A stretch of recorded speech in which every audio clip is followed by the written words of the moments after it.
Hello, and welcome back to the A Show with the Kings of Pro Wrestling Podcasts. I am Justin, here with Meelz. A couple days away from Halloween. Ooh, scary. Yeah, it is, isn't it? It's raining out here. It's supposed to rain today. It's supposed to rain today out here. Also, to any listeners, if I sound weird, I'm not using my standard microphone. I just have to say that I'm an audiophile. I'm sorry. It matters to me. So it's it just is what it is. But it's gonna rain out here too. Halloween. I mean, it seems like it's back. Last year we didn't really have it, but it seems like, fuck it. People are going to parties. People are doing things, et cetera, et cetera. It's definitely not back here. They're not even allowing trick or treating. So. Oh really? No. Oh, yeah. Okay.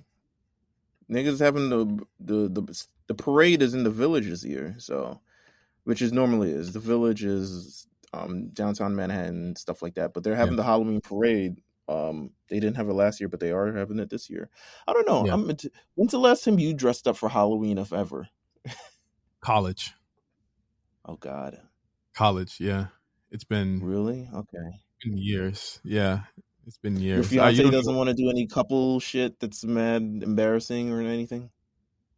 She does, but it's always like we always think of it too late, and we're like we're in low key wedding mode too. So, you do Bride of Chucky. It didn't do well. You know what we were gonna do? We were going to do Nate and what's her name and Maddie last year. We were planning on doing it. That would have been cool. Kind of Insecure. Yeah, and then COVID hit. So we weren't able to do that last year because we had that planned out for like January, and I was gonna get like a varsity and all that stuff, and it ended up not happening. Damn. But listen, you know what? Fuck, I haven't done. All right. So the only last thing I did was the Vegeta thing, which was honestly just so I could buy the shirt. But yeah, I'm not really a costume kind of person, to be honest with you. It's always disappointing to people. I always think of things way later on. Like I always think of things way after the fact.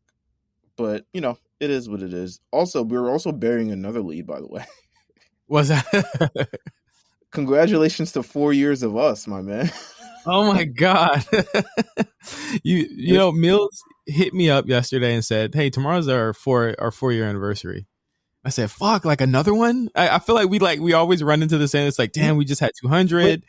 So yeah, this is why I didn't bother to do a big celebration type shit or like we should have a special episode type thing, because it's like we've done so many in a row now. We've had so many big episodes, thank God, this year, and thank you to you guys as well. But we've had a ton of like big coordinated episodes this year. But I think this is cool enough where we can just kind of celebrate ourselves in 4 years of doing this consistently. You know what I'm saying? Yeah. 210 episodes, 210 weeks in a row. Which is crazy. I mean, I really am kind of like at a loss for words just how like well-oiled machine this shit is. Like even us recording this episode, people will never know the thoughts and magic that goes into kind of doing. My boss will never know that I'm doing this. Absolutely not. But it's so great, and once again, thank you guys for taking just a errant phone call from myself to Meelz and turning it into a community, and I think that's the beautiful part about it. That's really the beauty of it. It's not all lost. I think it's not going to be now. We're currently working on something, wink, wink, nudge, nudge, merch, that will be released in the future. I was hoping it would be sooner, but due to circumstances beyond my control, I'm not able to control this. But when you get it, you will get it, and it'll be amazing. Yeah, listen to the sirens. Thanks. Yes, of course. I mean, 4 years, man. Where would this show be without the police. Right. But yeah, man, 4 years. Thank you guys for tuning in for the last 4 years with us. And if you've been here since day one, let me know. Hit me up on Twitter, Meelz TV. If you've literally been listening since episode 1 and you're still listening now, fuck, man, I gotta buy you a that's a lot drink of or episodes. something. Yeah, that's a lot of episodes. That's a lot. Hey man, it's gonna be a crazy rest of the year. I'm already starting to look at some of my favorite wrestlers of the year. I've already got kind of like a list going right now. Me too, honestly. I mean, but here's the thing with RNC Radio, it's not just I can't even look at just wrestling, because then we have to do our playlist at the end of the year. We have to do working with the Lookout. Shout out to people at the Lookout. We're doing our anime stuff of the year. Here we're going to do wrestling of the year. So I'm already all thinking of that and stuff like that. Crown Jewel definitely nudges me in certain directions. I'm sure we'll talk about Crown Jewel. Yeah, I think we talked about it with each other. I'm like, yeah, I kind of gave you like my top 5 right now of the year. Absolutely. I really, yeah. Yeah, we'll talk about that much later in the podcast. But yeah, I mean, I'm starting to plot out. Like, to be honest with you, if you would have to. All right, so here it is. Here's like, it's not an anomaly that someone can sweep it up before the end of the year, but I don't think it's possible considering how AEW books things. But the only person that I think could end up swiping shit at the end of the year would be Daniel Bryan, or Bryan Danielson rather. He's the only person, because I mean, he's been on a tear. I mean, I don't think any of his matches this past year have probably been below 3 stars. Like, he's at this point now in his career where he doesn't wrestle without a purpose, or he doesn't wrestle, especially now in AEW where there's a slew of other people to wrestle. But he's the only one I could see like, okay, I can make an argument, but I think I got my top 5 like set out now. Yeah, me too. I think so. I mean, I think Brian's definitely got to be top 5. I mean, I'm not saying the order now, but it's been a solid who the top 3 is to me, and then the rest kind of falls from there. And it's like if you put together men and women at the same time, then it becomes, to me, undoubtable who was the top for me this year. If you're putting them together. Well, listen, congratulations. Speaking of top stuff, congratulations to Bianca Belair, who topped the PWI Women's Top 150. I know PWI is like, it's a list, like it's a marquee list. Yeah, because it's not like the A list, but nonetheless, I mean, Black women at the top, woman just in general, she did the amazing thing this year. I'm glad people are at least acknowledging this, because she's got to be. I can't speak for you. She's in my top 5. I don't know about you though. Come on, man. Listen, man, I don't know these things. I don't know what your brain works. My brain works in very different ways. You know what I'm saying? What the hell is wrong with you, man? Yeah, what is wrong with you, bro? I mean, and with the end of October also comes just like the mountains of things we have. Of course, on Patreon, me and Cyrus are starting up Legendary Run Batista, the second season of Legendary Run that's starting up very soon. We got, of course, Spot Callers. I don't know if you got to listen to the Halloween Havoc episode with Spot Callers. No, but I can listen to it on the commute home. That's what I'm probably going to do now. It is, I think, one of our best episodes. So if you don't have our Patreon, please subscribe to our Patreon to hear that episode. It's about 2 hours of us reviewing WCW Halloween Havoc 98, of course, with Hogan and Warrior. Also have the match between DDP and Goldberg, which got cut, is actually in the Peacock version. They don't cut it. They're not that mean. But it's actually, that's a WWE for fixing the wrongs of WCW for the last 20 years. but it's also just a great conversation to have with Cyrus, who was not watching wrestling, he was not even 3 years old. 3 years old, 4 years old. I think he was like 2 or something. I don't know. He's gonna be pissed when he hears this, but But just to get that perspective of like what I was, where I was coming from as a child at that point, a preteen really at that point, and what I was watching, and I ordered this pay-per-view when I was a child, or my parents ordered it for me, and that was the one pay-per-view I got that quarter, and I wasted it on that, so it's a funny episode, and I re-listened it, and I re-listened to it, and I was like, oh man, this is really good. So if you get a chance, please listen to it. I think it's one of our best episodes of the year. Honestly, I really do. I like that. I like to hear that. Let's get into No Holds Barred for the week. But let's pop it off with last Thursday's Crown Jewel pay-per-view from Saudi Arabia. Listen, man, say what you want to say about the politics. I don't like having to start every Saudi Arabia pay-per-view. Say what you got to say about it, but say what you got to say about it. This was a big show for Saudi Arabia. Mm-hmm. And we called it Mania Night 3. And I think in a lot of ways, this was better than one of the Mania nights in SummerSlam to me. I thought this was one of the best pay-per-views of the year. Better than SummerSlam, yeah, for sure. Yeah, like this was definitely one of the best shows of the year for me. Just top to bottom, I can't think of anything that was like super weak. I mean, obviously, like the King of the Ring, Queen of the Queen's Crown stuff might have been probably the weakest matches on the show. But the crowd was so hot. Like I was telling somebody, you got to remember they haven't had wrestling in almost 2 years either. So they were super hot on at Crown Jewel in Saudi Arabia that night. I agree. I mean, they had it a lot sooner than actually a lot of people in the United States, if I want to be actually frank with you.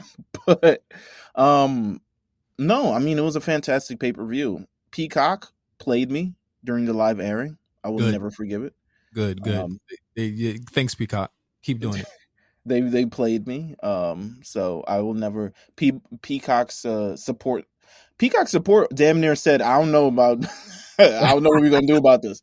They low key said that, and I'll tell you, I don't want to give them too much, thing, but Peacock needs to do better. But fantastic matches. That Hell in a Cell match to kick off the pay-per-view. Oh my god. Yeah, we mentioned Seth in a Patreon segment. I think that it's time that people get over whatever the fuck bias you had about this guy loving his job.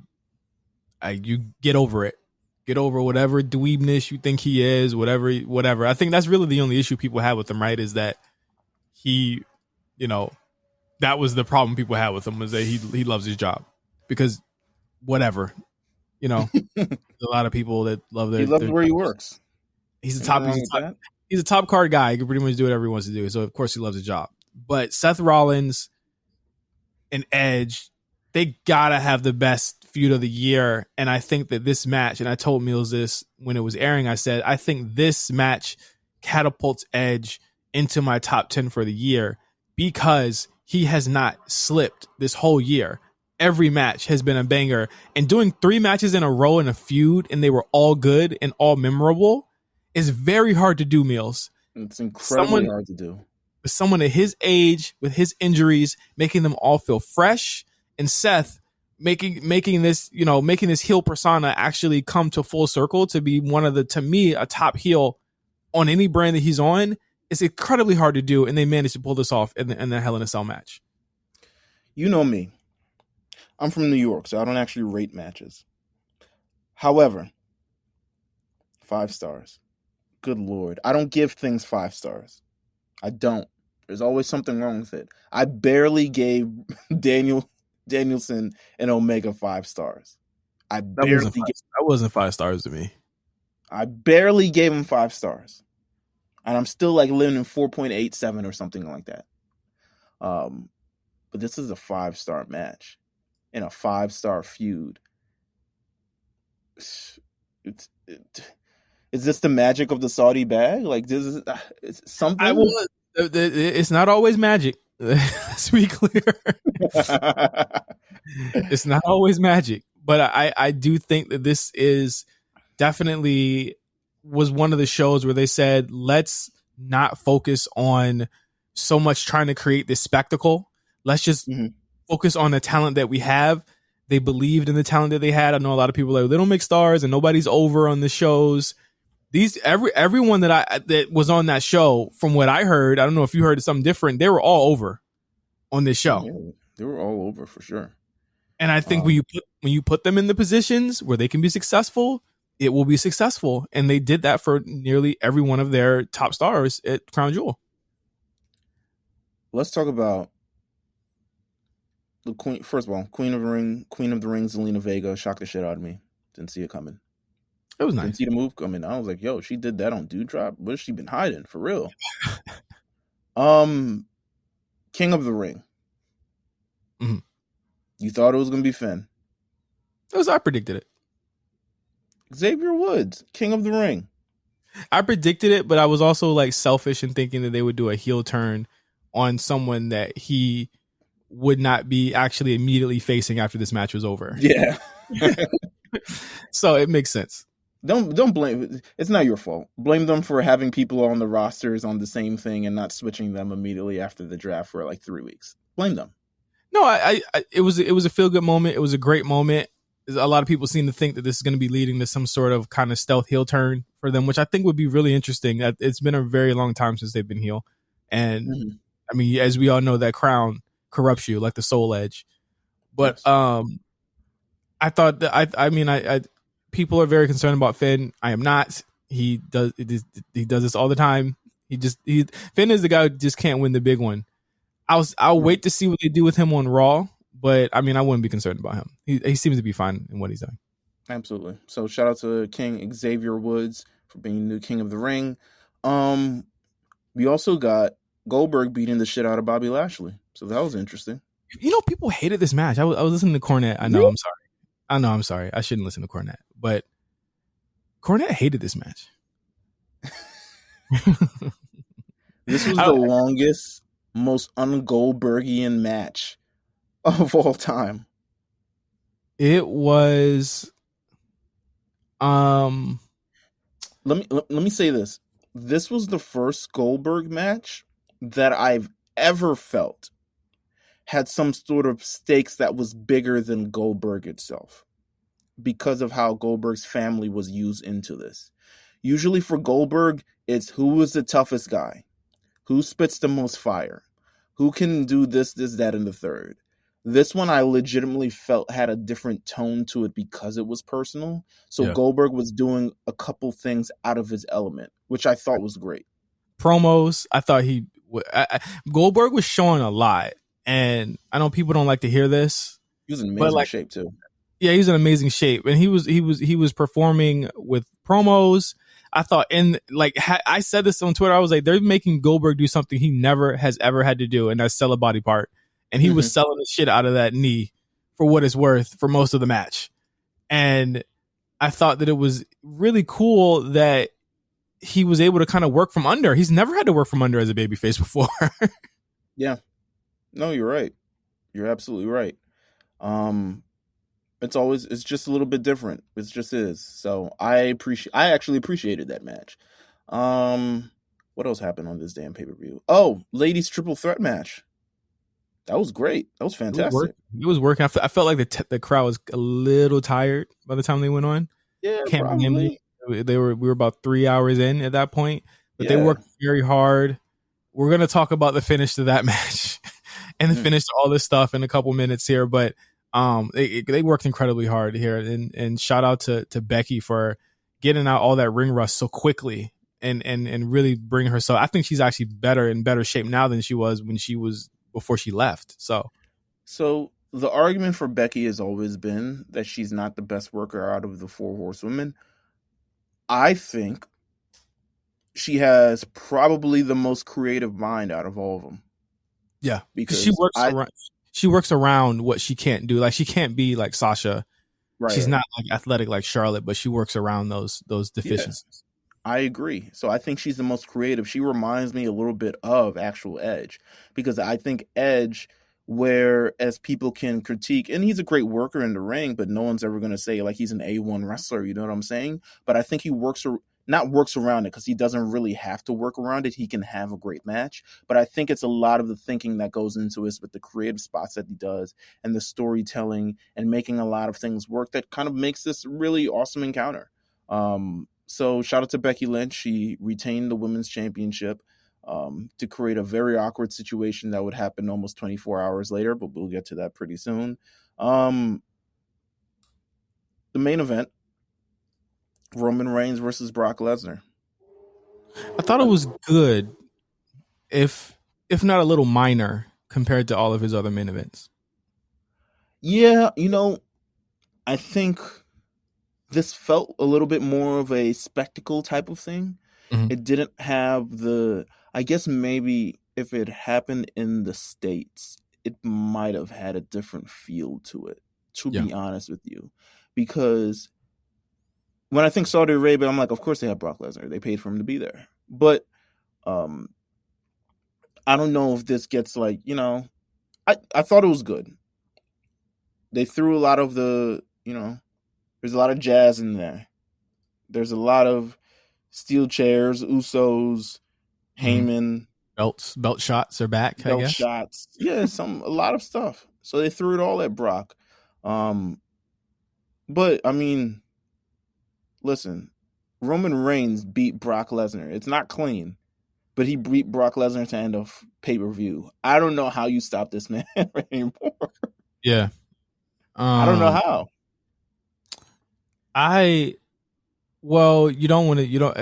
Brock chasing is way more fun. It's clear even from SmackDown. He is 1B or 1C babyface on the show.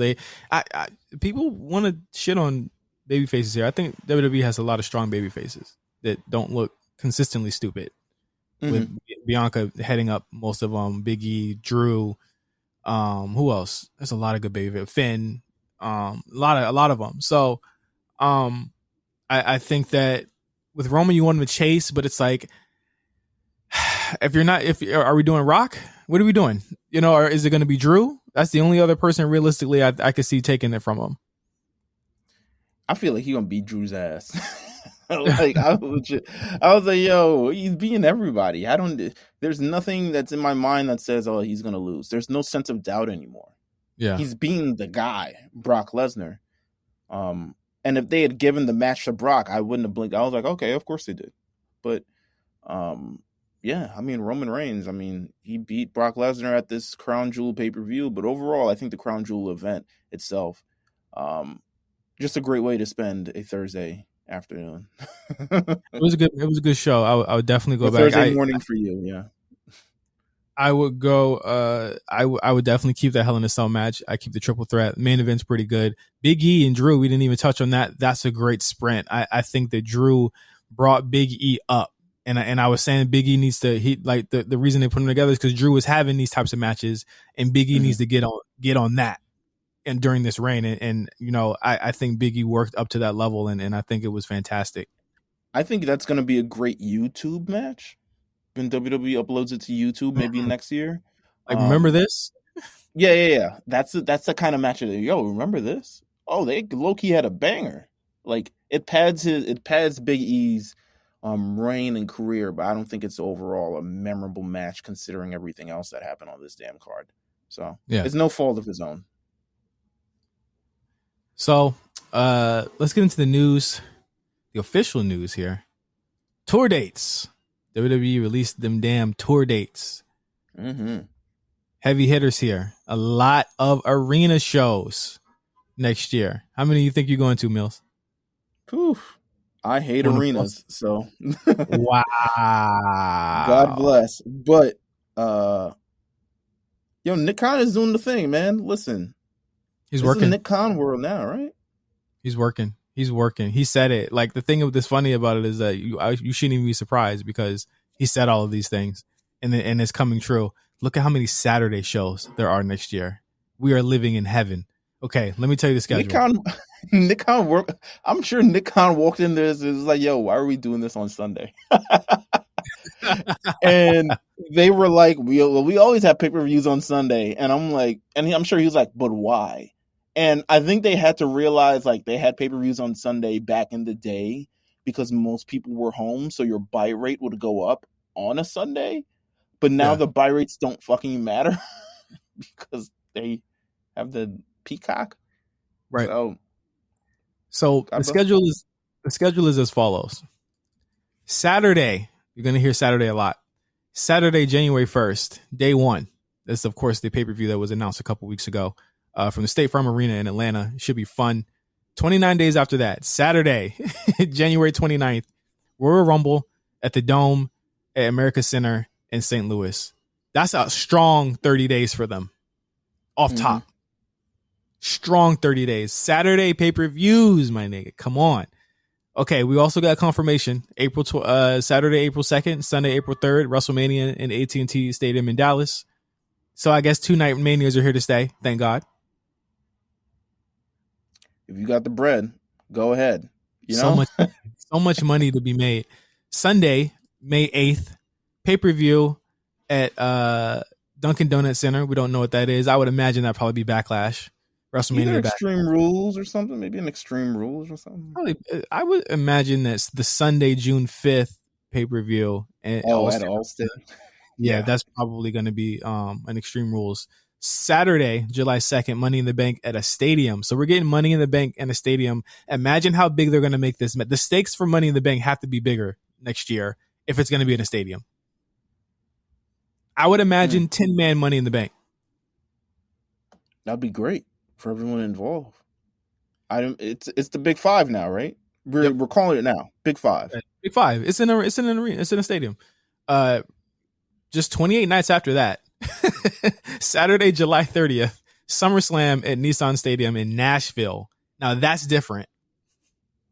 A July SummerSlam. I don't even know how to feel about that.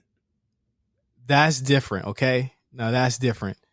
I think that's really dope. I think that you actually get it in the summer, and I think that's fantastic. You get it at the height of summer, so I think that's really dope as well. But I think the reason why they wouldn't do August is because doesn't football start up, or they're starting to get prepared for stuff like that in August if they're trying to do stadiums and stuff like that? Yeah, I could see that. Yeah, and it's still technically summer. Like, kids aren't back in school July 30th. You know what I'm saying? I hope. Yeah. Not. So. Saturday, September 3rd or Sunday, September 4th, pay-per-view at TV. Nick Khan's like, yo, give me that Saturday, baby. So it's being rumored by Fightful that is going to be the UK pay-per-view next year. That's why it's being left open in those particular dates. And they're saying that the Saudi Arabia show will be the February pay-per-view next year. Hey, this is listen, it's exciting because they're going to be going to places that they've never like stadiums they've never been before outside of Mania, you know. I think this is dope. And then of course you have they skip ahead a couple of, obviously we don't know what October is going to be. It'll probably be another Saudi Arabia show like it was this year, but you get the Saturday, November 26th Survivor Series. So we're really testing Saturday pay-per-views next year. It is the year of the Saturday pay-per-view. They're calling it Saturday. Not only that, but you look at that September pay-per-view, you look at Survivor Series, you look at Money in the Bank, all around major holidays. July 4th weekend, Labor Day weekend, Thanksgiving weekend. Like, listen, Nick Khan says it, he does it. I don't know about else. I don't know what the fuck y'all doing. But this nigga on his shit. I don't know what y'all doing. I don't know what I'm doing. But Nick Khan, he doing it. It's exciting. It's definitely exciting. I can't wait to see what that SummerSlam in Nashville looks like. That's totally different. I never expected to see anything like that. That's really cool in a lot of ways. I'm trying to get on my Nick Khan for 2022. Have people mad at you for the things you say in an interview? Yes. Sure. Stay mad. Right. And stay broke. Because it's a Nick Khan world. So we had Nick Khans in my Nick Khan world. You feel me? We had an Impact pay-per-view on Saturday. Speaking of Saturday pay-per-views. Aired at 10 o'clock. They did. Aired at 10 o'clock. I didn't like that. Just insane. I know they didn't want to go head-to-head with Dynamite, but also, like, have some damn have Bro, a little bit of integrity. That wouldn't have even been head to head. That's tail to head. We got 2 new Impact champions in one night. So first off, Christian versus Josh Alexander. Josh Alexander wins, and what I heard was a pretty good match. But that's what you do. That's what you do when you have good hands like Christian. And then after that, no. And then after that, Moose came out and cashed in. What is it? The call your shot? They call it the call your shot thing. It's kind of like their Money in the Bank. Gotta be. Listen, man, people hate Vince. People hate Vince, but who but him? Who but him? And then True Blue fitted on who but me. You know what I'm saying? He does it. He does it all the time. Listen, they take his style. I still ain't see what's my name, Scorpio Scott holding that big old Cheerio that cash that in yet. What do you cash that Sonic ring on, bro? I don't know, bro. But hey, listen, whatever. Moose is the brand new Impact champion. People are very upset about this. I thought it was pretty stupid. I thought you don't do that to a guy in his first reign. Like I know I saw people comparing him to Daniel Bryan, but I was like, that was like his second or third title reign at that point. You know what I mean? Like this is this guy's first one, and you did that to him. But this is their biggest pay-per-view, and no one's talking about anything. You know what I'm saying?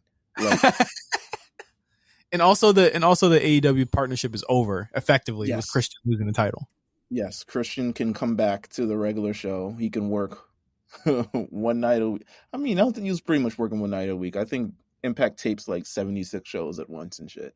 But he was, you can go back. The Good Brothers going to have to stay off Dynamite. I'm sure they'll find their way back. But the partnership, which can we talk about it? Epic fail. Benefited Kenny. And not to say that I don't want to make it seem that Kenny did this all for his own ego, because I truly did believe he wanted to do that Forbidden Door open thing. Let's do something cool. But then no one else was on board. Yeah, reality hit. No one does things like this anymore. Chris Jericho was like, nigga, who? Me? Not I. Chris Jericho hates Impact. He would never do that. I think that, and the thing is like, Vince would never let me back if I did this, so no. Absolutely not. God. Oh God, the truth. That truth serum. We got some big stuff to talk about. Yeah. Let's just get right into it. Mm-hmm. Where do I start? And I guess this kind of ties into SmackDown, which we'll be talking about after the break, but we're just going to talk about it Crown here Jewel. now. Started Crown Jewel. We had an issue at the end of Crown Jewel because the SmackDown Women's Championship was on Raw, and the Raw Women's Championship is on SmackDown. Yes. Now, could they have remedied this in the week where they had both belts on the line featuring people who was on their respective brand? Yeah. But that would be too easy. but I mean, to be fair, they had to have this triple threat, which they kind of booked themselves into a corner for doing. This is what they do often by having the Saudi Arabia show so fucking close to their draft, and they do this every single year. And I just don't know. I don't get the reasoning of it, and it always fucks up something. So I'll say this year it didn't fuck it up for the men like it usually does. No. The men are always fucked up by this, but this year you have your women's top titles in this, but you also have Becky, who's just back, and she can't be taking a lot of losses like that, especially not for the belt, losing at this point. So you had a match on Monday Night Raw where you had you had Bianca and Charlotte, and we talked about this last week, and it was a really good match. Neither of them should lose, and neither of them did lose, or neither of them got pinned. Bianca won by DQ. So fair. But what was lost was a friendship. Oh God. Forever. The end of SmackDown, we're getting this thing in way too early. I mean, maybe we blend a segment in, but the end of SmackDown featured a championship exchange between Charlotte and Becky, and the entire segment went awry. Now, which we've I want to seen. ask. Hold on. Which we've seen before. We've seen before. Offense. We've seen this. It has happened, and it has not been like this. No, it was actually, it didn't have a name. It wasn't promoted or nothing. They showed up backstage, handed over belts, dapped it up, and went their separate ways, and then met at Survivor Series like 4 weeks later. Yes, but go ahead. What were you gonna ask? No, I was gonna say, fuck, I forgot what I was gonna say. However, listen, the Charlotte and Becky thing. There's a lot of. Well, no, you know, I remember what I wanted to say now. When you were watching this, did you sense anything amiss while you were watching it? Well, you know, I watched SmackDown later, so I was watching it. It was a little bit later. I saw it, and I was like kind of glancing over because SmackDown was kind of just on in the background for me. Mm-hmm. And I glanced over and I was just like, why are they? Because what I noticed was there was a lot of silence, and I heard Sonya say, "Pick it up, pick it up," and I said, "Wait, what?" So I rewound it, and obviously I'm thinking nothing of it. I'm thinking, okay, this is probably just an extension of the way that they felt. But I was like, how did this escalate so fast? And then I saw the throw. I saw the first throw, and I said, that's weird. I was like, they never do things like that. Okay, mm-hmm. Like that's the one thing. Isn't that like the one unspoken rule? You never throw a title to the ground, ever. I mean, they've done it before, but yes, it's meant as a sign of disrespect, and they haven't really done it in like pretty much like 2 decades. They really haven't done it, to be honest with you. Exactly. It's just something, and it's not something you see. So I thought it was like whatever. But as I'm watching SmackDown, obviously I'm watching it later. I see Andrade say "fuck WWE," so I went to the Discord and said, "Did something happen in Charlotte's segment that I should be looking out for?" You know, Novak and a couple other people were saying like, not anything that we noticed. So not everyone thought this was just business as usual until Andrade made that tweet. Mm-hmm. I agree. That was when the tide kind of changed, the tone kind of changed, everything kind of changed, and then suddenly now we're looking at the segment with a little bit more, you know. Can I speak on Andrade? Can I speak on him real quick? Go ahead. I know you got some bars. Go ahead. Stay out of women's business. Also, get off Twitter, nigga. What is wrong with you? Get off Twitter. The only reason it blew up really was because of his tweet. Let's be real. That's what had everyone speculating. If he never tweeted anything, we probably would have not gotten a lot of this insight on what was going on, because that made people ask these questions. That made them ask these questions. No review that I saw before that report came out had even mentioned. I started looking at reviews. They did not mention anything. They mentioned the belt throwing, and no one thought anything was amiss. Nobody thought anything was wrong. He made that tweet. Everything blew up. Suddenly people are now. Yeah, no. Suddenly, you know, Sean Ross Sapp is like, okay, we got some more, you know, stuff coming up. Suddenly, everyone, Wrestling Inc. and stuff like that, all of them are like, okay, what's going on here? PW Insider is checking in. And it's like they're going through their sources and it's like, yo, what happened there? And apparently, when they went back to Gorilla, it blew up. Well, there was an altercation before where Charlotte was bullish. This is reportedly. Yeah, this is reportedly. She was bullish on the whole thing. There was another. I got to call Cap on something before we go ahead too. Sure. Apparently, Charlotte was okay with losing to Bianca last Monday. Let me just be clear. This is the biggest cap you could ever see in your life. and you agree? So?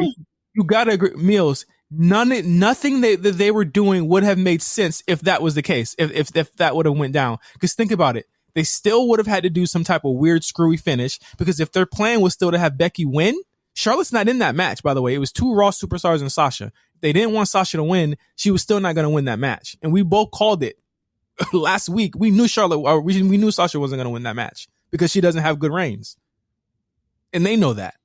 So that means that Bianca would have been Raw champion walking in, going against Becky, who was going to win the match, and both titles would have been on one show. So Becky would have had to relinquish it and, I guess, quote unquote, make herself look weak, because Becky would never do that character wise. What Becky would do would take that title and say, I'm going to be Becky Two Belts again, or I'm going to be Becky Two Belts one day, which is what she does because she's an asshole. That's her character. So here's where I think wrestling politics comes in. And doing what's best for you and doing what's best for your character. And how Charlotte views her character and how she wants to protect said character that we've seen in the past, that we've heard of in this past. This isn't a foreign subject of a wrestler wanting to protect their character and not really wanting to do things, because honestly, if you have a moment where this happens in the past, like say maybe Stone Cold Steve Austin and Triple H, or Stone Cold Steve Austin and The Rock or something, I think a similar conversation happens. It was like, yo, but that's gonna make me look weak. Like, why would you do the two belts thing with both? Then I look like, why can't we just switch the belts? I'm not completely disagreeing. I mean, this is alleged reports and stuff like that, but I don't completely disagree with how Charlotte feels, because I do think this is in a business of protecting your character, such as Becky does as well. So she felt like this didn't make any sense to her, according to reports, that this didn't make any sense in terms of for Becky to have both belts and raise them up in the air and say, I'm Becky Two Belts, and then she gets a belt. I don't know what it was going to say, but I don't know how the belt would have got back to her after that, which would have been an issue.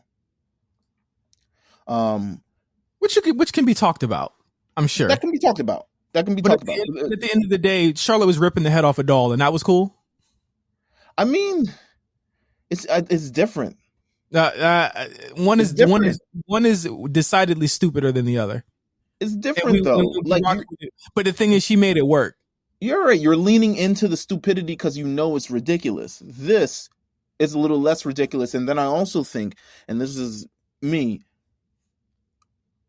there's a lot of been conversation now about the Becky and Charlotte relationship and how strained it is and stuff like that. And how Charlotte has been distant, and Charlotte hasn't been backstage talking to a lot of people and stuff like that. And Becky's seen as the hero for really calling her out in this situation and stuff like that. And they had Charlotte escorted out the building. Very salacious stuff. This was very Love and Hip Hop. I don't know about you. You watch the show more than I do. Some of it's true. I would say some of that's true. Some of that's probably cap. I mean, I'm pretty sure like who isn't. I mean, you grow older. She's older than a lot of the people there. So I mean, who cares? I'm not really looking at that like, oh no way. I don't. Who cares about that part? I think the most interesting part to me is that what you have to look at, and Meelz, you can agree. Like you're well within your right to agree, but this type of extremity from her, we've seen it literally weeks ago. She had a fist fight on TV. Absolutely, I agree. Because she was mad about the finish to something. Now, do we know what the long-term plan was? We don't. Does she know? Who knows if she does or not? But the thing is that this type of privilege that she has gone virtually unchecked, and that's the issue. If you want to talk about she's virtually uncheckable. I mean, not virtually. She's not bigger than the company. I mean, she got checked by Nia Jax. She got a couple of checks in that damn face. If she thinks she is, she's gonna keep getting fucked up. If that's the case, because and my thing is like, if you want to talk about intersectionality, let's flip it on the other shoe. If Sasha and Bianca ever did anything like this, people would be wanting them to go to jail. People would be applauding them getting thrown out the building. People don't even have to say no, we wouldn't, because you would. And I think if you have any sense, if Becky had any sense, I would think that would be where she would be coming from. Why she would get so mad about the shit, because no one else could do that but Charlotte. I don't even think Becky could do that, because she already like, if Becky did that, people would be on her ass. You know this. Absolutely. If Bianca did it, if fucking Mia Yim did it, if Rhea Ripley did this shit, they would, let's just call it spade a spade. This transcends race, anything. It's her stature. Her privilege is to be checked. But a lot of it has also been, I mean, there's definitely a lot of privilege that's in this as well, but a lot of it is because of what WWE has made her to be. True. You know Yeah. what I'm saying? I'm not. I am not. I'm not holding. I'm not refusing to hold them to the fire for this because they made Yeah. her who They she is. made, I don't even know. She's like 15. She might be 14, 15 times now. A lot of it's because of that. A lot of it is her being at the top and realizing that there's certain ways to stay at the top, and having her, there's her father who knows about this. She's gone through, she knows the business, and she's been, honestly, she's gone through a lot of things. I mean, they're throwing up excerpts of her book now with her issues with Sasha, and that showcases a lot of privilege, but that also showcases a lot of how I see her now today.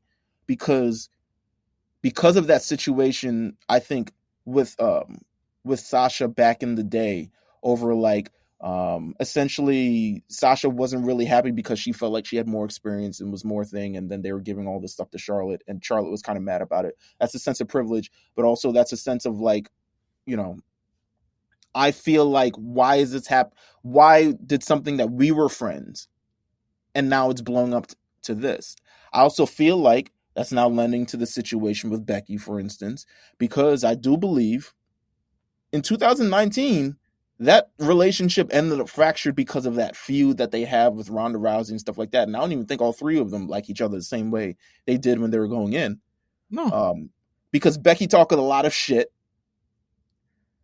and Charlotte continues to talk a lot of shit. Charlotte will never let you forget that I made Becky Lynch. She says it. She took the pins. I She always says say it every promo, though. She says it every promo, though. She's like, but I made you. Even when they're not even like intersectional. She said it a couple of weeks ago. She might have said it 2 times in the last 2 weeks, to be honest with you. But I think this entire situation, to me, I didn't take it as much of a big deal, because to me, this is wrestling politics, and this has been going on for longer than we've even been born. What I don't agree with is people piling on Charlotte. That's not what I agree with. I don't agree with that. I think that something worse needs to, like, she needs to do something socially worse than throwing a belt on TV for people dogpiling her like this. I agree. That's why I think this isn't such a big deal to me, because again, this is wrestling. This isn't anything like you said. Like, she looks stupid for sure. She looks corny. Like, she looked corny when she got into a fist fight with Nia for not wanting to lose the damn match. Like, I do think there is some semblance of truth behind these reports because we've seen it play out. And I think she doesn't give herself any favors by the way that she acts on and off camera to these reports being true. Absolutely. But, I think that, like, all right, we need to chill with all these reports, because it's like there might be people in the back that are worse than her. You know what I mean? That do way things worse. But I do feel as though intersectionally, no one else can act like that but her. Like, and we need to be giving the same people the same amount of opportunities that she has to do things like that. I think that if this is true, and she was like, well, I wouldn't have mind losing to Bianca, that's a politic move. Because that means you don't want to lose to Becky or somebody like that. You know what I'm saying? That's the Austin getting pinned by losing to Mick Foley to lose to Triple H move. That's politics.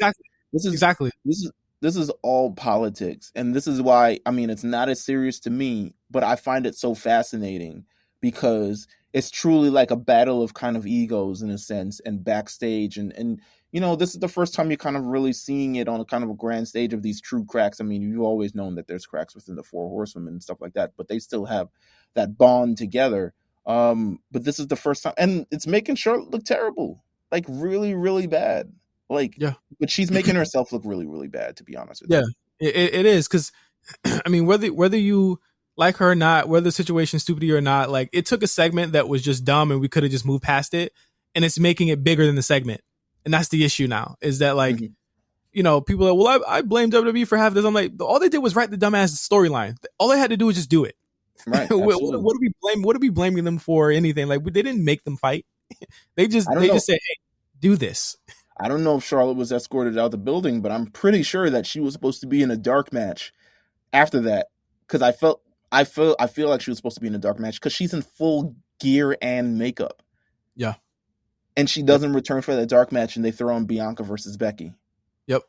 Which is fair. Bianca was there.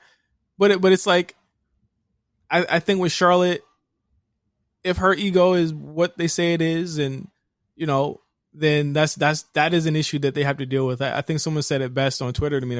I said she pulled a Bret Hart move, and they said no, she pulled a Shawn move, and I said, and this is the type of characters that you get when you're coddled for years and you've never really had to face anything. Some of those W's you took should have been L's, just to kind of level you out.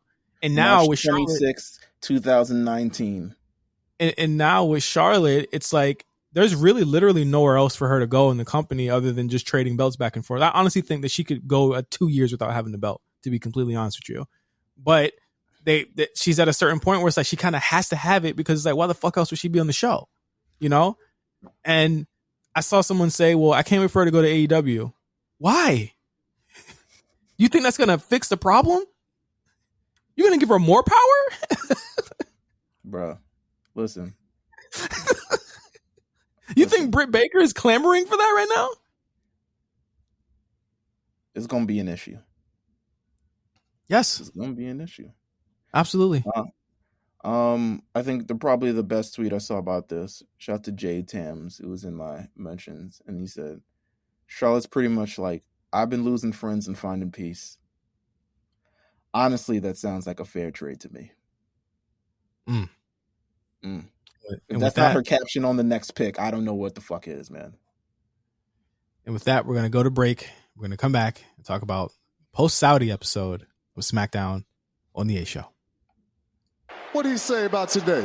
What do you say about SmackDown? He said something to his tribal chief, didn't he? What'd he say? Hurry up, Paul.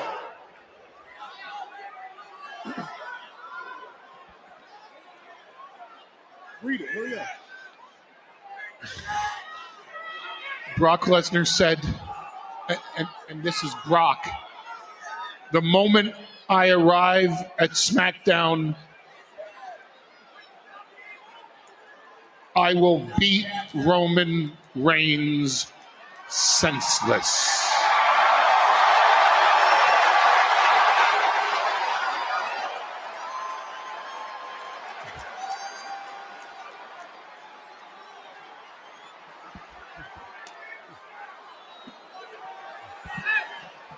Man, I whooped Brock Lesnar so bad he's tweeting now. Good God. All right, let's do this. Brock, you want to... Roman Reigns, Comic View 2021. Oh God. And in tribute to our 4th anniversary, I guess we should call SmackDown from Friday Under Siege, because that's what the show was. That's what the show was for 40 minutes on Friday. I loved it. I mean, I know it took up a lot of time, but it's fine. It's fine. Like there was a good segment. Yeah, there was literally nothing. Like there was a big hype for like the new generation or new look SmackDown, but I was like, we know that we're not gonna get the new look SmackDown till this week, so I was fine with it. I thought SmackDown was a moment show, not so much a match show. I mean, we got fucking Baron Corbin and Nakamura again, so definitely just a match show, or definitely just a moment show. But starting off with that segment that we just heard now, Roman Reigns coming out, I smashed him. Watch what you're saying there, brother. Watch what you're saying there, brother. I don't know if Brock want to do that, but what a tremendous segment with Roman slapping the phone out of Paul's hand, laughing. I think one of his best promos in the past couple of weeks. Just kind of running down all of his challengers and begging Brock to come out and face him. And then Brock did, which I didn't see coming. I thought Brock would have his flight change or something along those lines, but no. 15 minutes later, Brock Lesnar shows up, wreaks complete hell, starts targeting Roman Reigns. The Usos come out. They try to even the odds. Brock Lesnar tosses them, smashes them, stacks them. People come down to try to break this apart. Brock Lesnar tossing them, throwing them. You see Cesaro in a suit. He's like, yo, I know that guy. Yeah. Chill, my G. But then, oh man, I hope he packed a lunch, because Adam Pearce showed up and suspended Brock Lesnar indefinitely. Good. To which Brock Lesnar was like, who? You suspended me? No, you got to say that again. And he proceeds to F5 Adam Pearce out his fucking pants. He needs to get some fitted pants. You need to put them on. I think they might have been a little too fitted. You know what I mean? Yeah, I don't know. Really good booking move here. I had expected something of the sort would happen with Brock after this. After this happened, you can't have Brock on weekly. He's just not that type of character. But also really glad that they know, and I'm guessing he also knows that as a babyface, he really shouldn't have the title right now, if at all. But I do think that he is all in, and he really is enjoying the chase. Like, he looks like he's having a fucking blast. And I think that when you get a Brock that's motivated like that, you get really cool character stuff. Like, I even think his promos have been really, really dope, and just really kind of coming through as just like a stoic, says few words badass, like kind of like a cowboy types, but he's going to be off the show. So that leaves Roman open to feud with whoever, whenever, however. I would imagine we're going to see Brock in St. Louis in a couple months, huh? I would imagine, yeah. Suspending definitely means suspended into Royal Rumble. That's always what it's meant. Always. What is his Mania program Roman, or will it be somebody different? I would love, since he's a free agent, I would love for it to be Keith Lee and Roman and Goldberg. I think not Goldberg, and Lesnar. He gonna float across rosters. He might even float across rosters. He's like, yo, I thought I was suspended from SmackDown, baby. I'm here on Raw. Who I got to toss now? Oh, actually, that's smart. You might be onto something. I think Adam Pearce suspended him. He says he suspended him from WWE. I don't know. Oh, okay. All right. Well, that you might have been onto something. Well, Hit Row, yeah. I thought they came off really good. I'm not gonna lie to you. They gave them 10 minutes of showtime, and I think that this was the best way for them to perform and also debut in a episode where everyone on the roster is probably tired of shit, and there's no one they're not going to make anyone wrestle. So give them a squash match. They gave them mic time. I thought they came off really well. Michael Cole and Pat hyped the shit out of them. This is how it's supposed to go.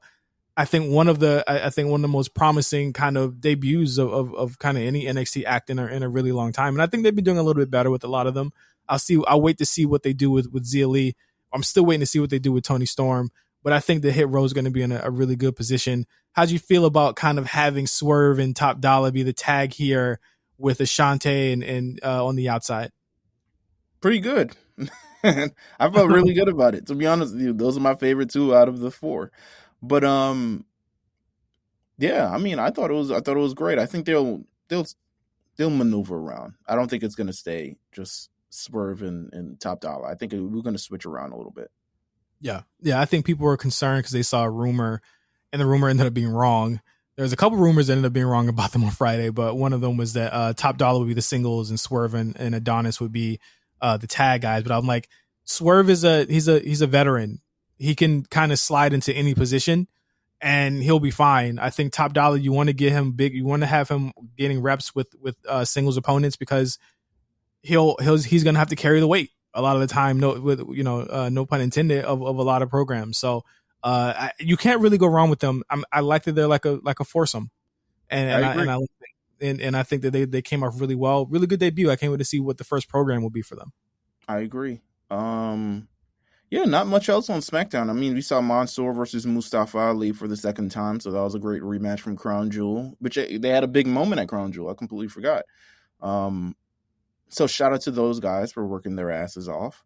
Drew McIntyre re-debuts on SmackDown versus Sami Zayn, kicks many an ass. Looks good doing it. They are building him to something. They are building him. And it looks like Happy Corbin will now be the new number one contender for Shinsuke Nakamura's Intercontinental Championship. Give it to Swerve. Give it to Swerve. Give it to Swerve. Rock versus Rap. It's the feud.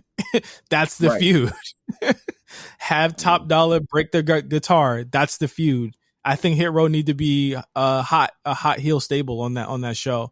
The thing about it is like we had Xavier's coronation. We're starting to see a little bit of heelisms coming out with him, and I really hope they explore that. I agree. So what we're gonna do here is, Justin, you're gonna dip out. Yeah, I gotta dip out. So I'm gonna come back with Monday Night Raw after the break, and we'll talk about what happened on Monday Night Raw. So stay tuned to the A Show. Look, E, I've had a long week. I went through hell on Thursday, and for the past year on SmackDown, I have earned my stripes. But guess what? The Universal Champion is too afraid to give me my opportunity. So here I am asking you, do you want to be like Roman Reigns? Or do you want to be a fighting champion? Come on, E! It's the season premiere of Monday Night Raw. What better way to start it off than Big E versus Seth freaking Rollins for that day WWE Championship? I love Come it. on, think about it. Think about it. Come on. Think about it. And we are back. And of course, we are here. And you're wondering, all right, so Justin left. Who the hell am I actually here with? I needed someone to help me push through the final minutes of this episode, because this is a big episode and this is a long episode. But I feel like you're the spotter and this is like my last set. You know what I'm saying? I've got, of course, of the Rewriters Room, of course, of the Stay Busy podcast, because the man has been staying busy ever since the Rewriters Room season finished, and then you jumped into another podcast almost immediately. So shout out to you. And shout out to all the great work that you've been doing with the Stay Busy podcast. So shout out to you. Thank you. Armon, welcome. What's up, my brother? How you feeling? I'm chilling, man. I'm good. Listen, this is a first. This is a first ever for the show. This isn't the first time recording this late, but this is probably the first time I've recorded this late for an episode in a very long time. We are coming to you live directly after Monday Night Raw, which is something that I could only accomplish on the East with someone else who records on the East Coast. Well, I'm happy to get the hot tag. You know, J5, he has suffered a little leg injury, so he had to jump out and tag me in. So I'm about to do the classic Cesaro hot tag, and yeah, man, hopefully hold it down. Well, listen, how did you feel about Monday Night Raw tonight then? It was okay. It had its high moments. It had its low moments. I would say generally, I didn't need to see Carmella and Liv again. Noticeably, the women's tag team champions they got airtime. We saw them, but they didn't do anything significant. But I think that's also because they split up literally every women's tag team. So what really would they do right now? Right. But there were some good moments, definitely some good moments, some things that I enjoyed, and then some things that I could have easily, taken a bathroom or a snack break during. So, well, listen, yeah. That is going to happen a lot with it. The theme I would say for this episode of Monday Night Raw, it was just SmackDown in red, because everything, I could say the first half an hour of the show featured SmackDown superstars who were drafted to SmackDown last year. Raw has literally somehow finagled this, so they come out like, oh, we got a fresh new roster. Nah, y'all got SmackDown's roster. It's is Otis and Gable versus the first match was Otis and Gable versus Dolph Ziggler and Robert Roode versus the Street Profits. That's a SmackDown classic right there. That's like quite literally. Like I didn't agree with you when you said SmackDown got fleeced, but that those first few matches, it's like, hey man, Meelz is onto something. So listen. So let's get to the big points of Monday Night Raw, because we don't need to cover everything. We don't need to cover. Shout out to Zelina, Queen Zelina. She's been crowned and stuff like that. We literally got the rematch with Doudrop, and then she won again. We saw that before. Liv and Carmella, as much as they got more time, I'm sure excited by that. Mm-hmm. Yeah, but I'm just tired of it, and it's not good. It's not good. I agree. There's nothing really to stand on with that feud. It's literally just like, I'm pretty, and it's like, well, I'm cool or something. I don't know. Whatever. But the women's feud that you can really sink your teeth in. Talk about that promo exchange between Becky Lynch and Bianca Belair. Oh my God. Their chemistry is incredible. Bianca continues to elevate on the mic. You can tell Becky's really getting rattled by the things Bianca says, by the crowd reaction to her. Like every week, it seemed to just eat at her more and more, to the point where this week, like, she was willing to engage in the fight with her, and like the kendo sticks came out and Bianca catching it, and all. It was magic. They're great. They could do this for another 3 months, and I wouldn't be mad. I feel like we're probably in the home stretch of this feud, just based on the intensity of the promo that Bianca kind of dropped, where she was like, "You seek validation, and I know what I am without the championship, but what are you without the championship?" And Becky's looking absolutely rattled in this moment, to the point where she loses her entire composure and actually says, "Yo, you're gonna get the rematch." But I think we're in the home stretch of this feud. I don't know how longer we can do this, to be honest with you. Next week, November 1st, Monday Night Raw, Bianca Belair versus Becky Lynch for Raw. I was about to say SmackDown Women's Championship. Literally changed the color of the belt, and that was it. They're facing each other for the Raw Women's Championship, which I'd have to believe is Becky Lynch's final title defense before Survivor Series. I'm looking forward to it. Yeah, man. I mean, part of me doesn't think it's Bianca's time to get it back, but the other part of me is like, yo, they love to do those title changes before Survivor Series, and if we got Bianca Charlotte running it back, and at Survivor Series, where you would assume there would be a clean finish, like I wouldn't be mad at that. And then you can obviously do a Bianca Becky rematch after the fact. But I also wouldn't mind if they put a stipulation on this Bianca Becky match for TV. Like, why not? Like, that would be cool to me. Listen, we got a ladder match out of nowhere for tonight. They could put a stipulation in this match. That's what I'm saying. Like a street fight, they could do anything, man. Go crazy, because with the way them kendo sticks was flying. Do it. Nah, I fully agree with you. Let's see what else happened on sort of this Monday Night Raw. Obviously, we're gonna get to the main event. You know what? Someone that we haven't talked about a lot on this show, has been Keith Bearcat Lee, and that's really because he's just been having these enhancement matches. But do you feel any kind of difference regarding, I guess, the reintroduction of him as a character? I definitely like his attitude. I remember we talked about it on Rewriters Room, like after his match with Drew on Legends Night, where like he was talking to Riddle maybe a couple weeks prior to that match, and it just seemed like he had an edge to him. And then after the match with Drew, he just pounded it, and like we knew they were friends, and it seemed like he was getting more attitude, more fierce. And now he's just like full on like angry monster. Like I'm just gonna destroy you. And I mean, it's working. It's great. Like I've enjoyed every squash. I love his intensity.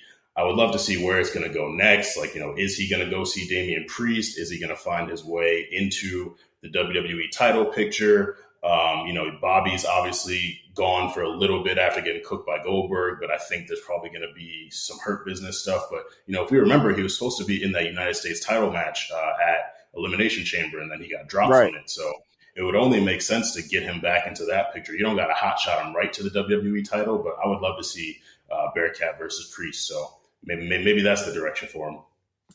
The only thing I would say is with this new iteration, I would have appreciated probably just a brand new look kind of entirely. I'm not saying drastically carrying cross, gimp mask type shit, but I would say like, give me something different besides what we saw you in before. Just to kind of solidify, like, you see, like, I can equate this to music, right? Like, artists have different eras, and they typically don't keep the same look. You look at a Drake album, for instance. The Thank Me Later look is not the same as the Take Care look, which is not the same as the Nothing Is the Same look, which is not the same as the Views look. It's completely different. People evolve through time, and as they go, even on wrestling, Undertaker, Seth Rollins, Chris Jericho reinventing themselves. I would like to see Keith Lee step out of the box and maybe like something a little bit more visually appealing. But I mean, maybe that's just me. I'm just nitpicking this entire thing. No, I agree. And I think that's something that could maybe happen over time. Like, when Roman came back, he still had his old music. He was wearing the t-shirts. And then that first pay-per-view match, he came out no shirt. He had the glove, new pants and all that. So it's something that maybe could happen over time at Keith Lee's first pay-per-view match. So I definitely feel you, though. I agree. Yeah, no, I feel it too. The tag team championships. I mean, we talked about that triple threat tag team match earlier in the night. We had a change of plans. I don't know. Have they reported anything about AJ Styles? Because it was supposed to be AJ and Omos versus Randy and Riddle tonight, and then we only saw Omos and not AJ. Yeah, I'm not sure. I saw people on Twitter talking about how the match wasn't happening anymore. Honestly, I was thankful for it. Like, as much as, RK Bro versus AJ Omos is good, we've seen it so much. We've seen different combinations of the singles matches, and we didn't need another Saudi rematch after we got Mansoor and Ali on SmackDown and then Doudrop and Zelina. Like, let's move on to something else. So it was cool to see some new competitors in the mix. Dirty Dogs are always a safe pick for a title match. I think they're going to hold off on RK Bro and Profits for a little bit, probably for after Survivor Series. So I wasn't mad at it. I was definitely happy that it wasn't another rematch. Absolutely. So, I mean, listen, if this leads to Survivor Series and we get RK Bro versus the Usos, I ain't mad at that. Turn it up. I feel like it's probably the first time I've ever seen Randy Orton in the ring with a damn Uso. So it's going to be something fresh. It's going to be something original. I'm completely for it. But I will say, I mean, I'm not the biggest fan of Dolph Ziggler. But I don't know. Something about that team. They're just a dependable tool in like your toolbox. Yeah. Dolph is probably one of the greatest utility players in WWE of all time, and Rude. And I don't know, like, I don't love the team, but it just works. Like, they're good heels. They're annoying. I love to see them lose, so it worked out. No, you're completely right. And then, of course, I mean, we're breezing through it. There is like Austin Theory. There was some Austin Theory stuff with Dominic. I mean, I didn't really look at the match. Once I saw, to be honest, Austin Theory, he's still getting there, but then when he put Dominic Mysterio in the match, I was like, no, I'm not watching this now. Man, I got to get one spicy takeoff on the A show while I'm here. I'm confident that if I trained in the ring for a month, I could be better than Dominic Mysterio. He's horrible. Like, he's not good. I don't get excited for his matches. I'm not the biggest fan of Theory. I do like he's a little funny with the selfie thing. So seeing Theory beat him, I was like, all right, like, this is cool, because Dominic just needs to he needs to go somewhere else. I'm tired of this experiment. Well, there was reports. I mean, I don't know if it was reports or interviews or something that Rey Mysterio would have preferred to actually be drafted on a different brand as Dominic, and that probably would have been best, because it could have been how Rey Mysterio performed in the main event and how Dominic performed tonight. And I don't like, jumping all over him, but it's like, bro, you need development. You know what I'm saying? Yeah, you can't hang on your dad's coattail forever, man. Eventually, we got to see you rise above, and there's just been nothing that makes me think he would be able to be okay out by himself. So, whether it's putting him in the PC or whatever, he's not fit for doing things that I enjoy watching on TV. So yeah, let's get him out of here. Yo, what was up with Damian Priest tonight? So there were people in the Discord thinking he was turning heel. I don't think he's going to turn heel immediately. I just think T-Bar, brought an angry side out of him by throwing the chair at him. Like, it was a cool match. It's good to see T-Bar, on his own doing his thing. Like, that fucking that he did like a discus boot move that was fire. Like, he did a couple moves that looked really good, and he just barked up the wrong tree. So seeing Priest have an edge, because it's not like he's been like a happy-go-lucky babyface, but he's been pretty chill. Yeah, like, his gimmick was like rocker, Puerto Rican, smiling. Yeah, like, he been chilling. So to see that side of him, I'm like, okay, like, now you know not to bark up that Damian Priest tree, because go ahead. Nah, but I you know what? I want to see it as weeks go on. I don't like aggression he was definitely provoked, but I don't feel like I don't like overly aggro for no reason. Like, to the point where he's like, even after the match, he's like, nah, we got to set. I already beat you up, but now I'm bringing you into the ring, because now that's it. You turn him into like Bobby Lashley and shit like that. I don't know about that. It all kind of progressed a little too fast, but I didn't hate it. It was all right. Absolutely. I mean, hey, what are you gonna do? Main event time. So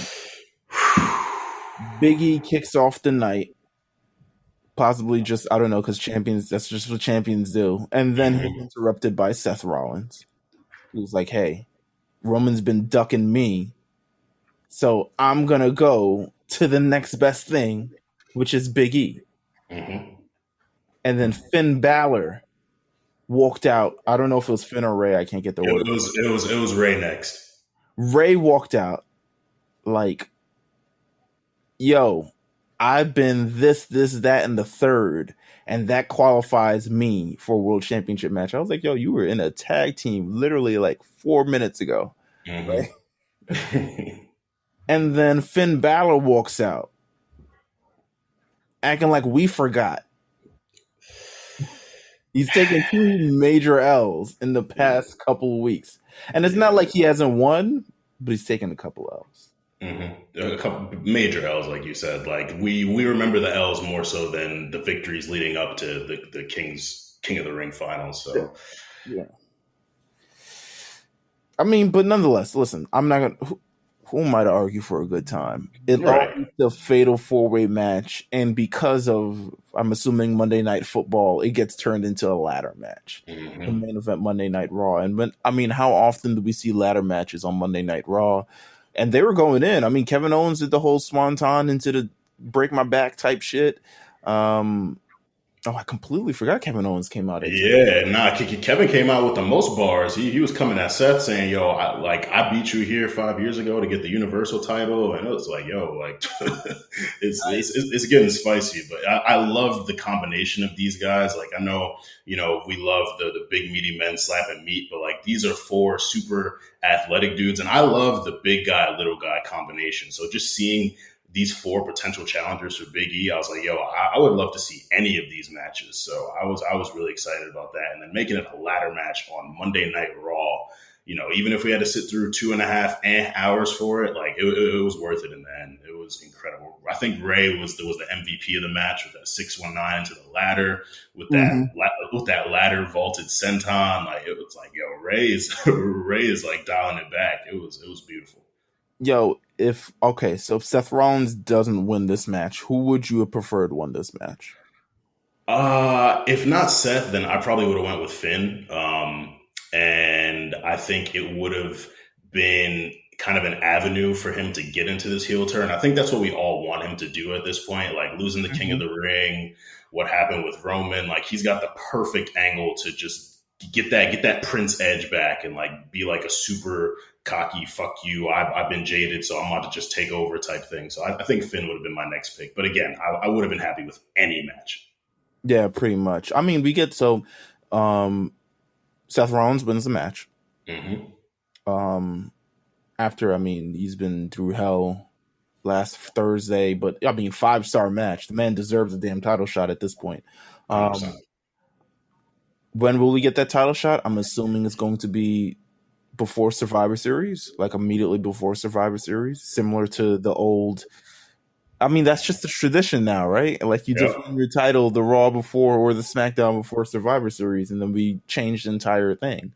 Are you going to Survivor Series? I would like to. Haven't bought my ticket yet, but I do have intentions of going. So I'll confirm with you. I know we're gonna have a couple guys there, so I'll definitely confirm when I get my ticket. But it's a very high possibility.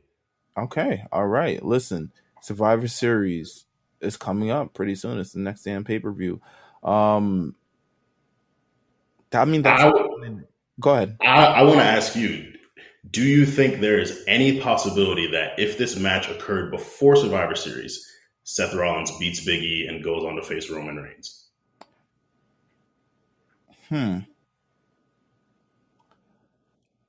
No. I think. Nah. I think they're pretty set on Big E for right now. I do think he will lose this title. If I had to do a prediction, I do think he's losing this title at the day one pay-per-view. Yeah, so I do think he's losing it at the day one pay-per-view, but still, it just is what it is. But that was Monday Night Raw. yeah, not much to write home about, but we did get a lot of new things established and et cetera like that. So it's going to be great. Thank you, Armon, for coming in last second, helping me with this last set, pushing through on this one. Hey, of course, man. Thanks for having me. I'm glad I got the hot tag. Like I said, I'm here. Please promote everything that you've got going on. Of course. Stay Busy is back, season 3. We're 3 episodes in, so y'all can follow us at Stay Busy Pod on IG and Twitter. Rewriters Room, we've been off for a little month, but it's looking like a November return, so be ready for that. Maybe right around Survivor Series, so we can get some cool Survivor Series themed discussions going. You can follow me on Twitter at Armon_Sadler3. I did get suspended back in April, so I'm trying to get my followers back up. So definitely, help the boy out. Check out my writing, check out all that good stuff. And and of course, follow the A Show, follow everything that we're doing, RSPN or RNC on Twitter and RNC Radio Live and all the other @ names that I can't say right now. But we're doing the damn thing, and it's beautiful to be a part of it. Listen, you've said enough. I don't know if you know this. We taped this in the first half of this, but this episode marks the 4-year anniversary of the A Show. So thank you for joining us, and thank you for being part of this last 4-year ride and stuff like that. We will be back next week, guys. Thank you for tuning in, and take care.